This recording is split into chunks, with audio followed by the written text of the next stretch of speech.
Bonjour, je suis Gaël Châtelain-Berry, bienvenue sur mon podcast Happy Work, édition du lundi, l'édition qui va vous permettre d'attaquer la semaine du bon pied. Cette semaine, je vais vous donner quelques trucs pour réduire le nombre d'emails que vous recevez chaque jour. Vous n'allez pas me dire que vous n'en avez pas marre de recevoir des emails en permanence. Surtout le lundi matin, vous allez arriver au bureau, si vous n'avez pas encore checké votre boîte mail, et réaliser que, malheur, vous avez reçu 300 mails. En fait, vous savez, chaque jour, l'année dernière, en 2019, vous étiez 22,7 millions à vous connecter chaque jour à votre boîte email. Bon, là, pour l'instant, rien de grave. Un internaute français reçoit en moyenne 39 emails par jour. Bon, là, ça commence à augmenter un petit peu. Mais en fait, ça, c'est la moyenne hors entreprise. En entreprise, un salarié français va recevoir en moyenne 88 emails et 34 vont être envoyés en moyenne par jour en entreprise par collaborateur. Les cadres estiment passer plus de 5 heures par jour en moyenne à consulter leur messagerie. Et c'est 5,6 heures en France, 5,4 en Europe.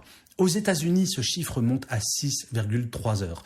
Ce sont des chiffres tirés d'une étude d'Adobe en août 2015, donc ces chiffres ont très probablement encore augmenté. L'abondance de messages a un effet pervers sur le salarié. En effet, 43% des salariés français, selon une étude de Créfac, sont interrompus au moins toutes les 10 minutes et 31% avouent être distraits dans leur travail.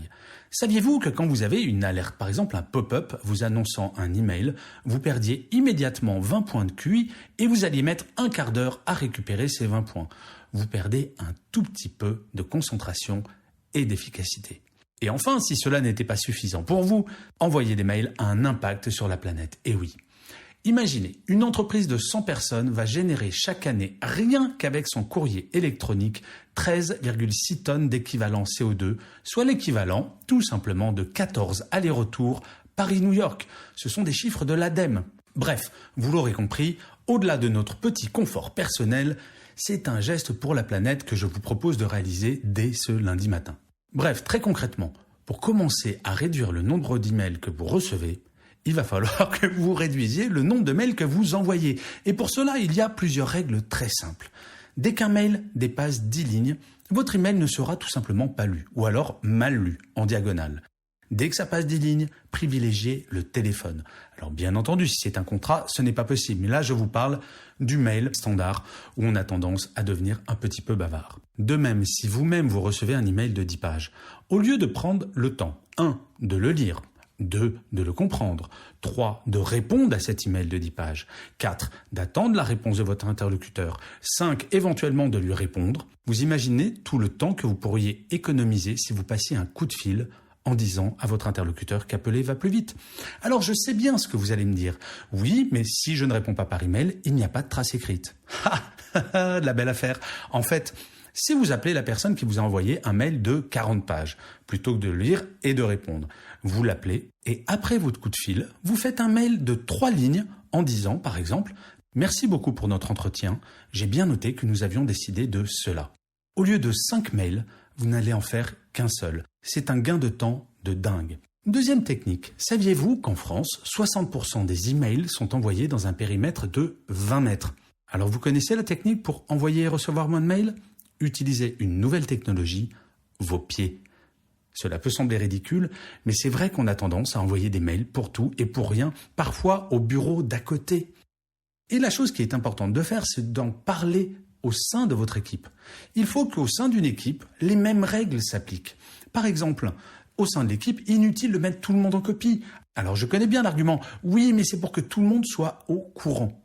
Mais depuis quand on doit être au courant de tout dans l'entreprise? Je vais vous raconter une anecdote dans l'une des entreprises où je travaillais. J'avais prévenu mon équipe que si j'étais en copie, le mail partait directement à la poubelle. Et là, mes équipes me disaient « Mais Gaël, t'es fou !»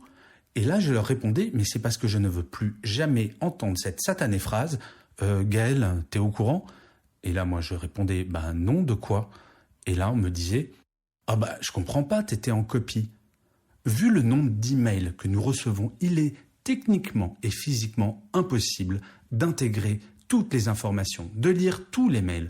Il faut donc faire la guerre aux copies. Si vous êtes en copie, c'est que vous n'êtes pas destinataire, c'est que l'information n'est pas fondamentale pour vous, donc inutile de recevoir ce mail. Parlez des règles d'email au sein de votre équipe. C'est fondamental. Mettez-vous d'accord entre vous pour qu'il n'y ait pas de mail passé 18 heures et pas de mail le week-end, par exemple. Alors, je sais ce que vous allez me dire. Oui, mais si j'ai envie de travailler à 22 heures, mais il n'y a aucun problème si vous avez envie de vous faire mal. Mais par contre, rien ne vous empêche de faire un envoi différé de cet email.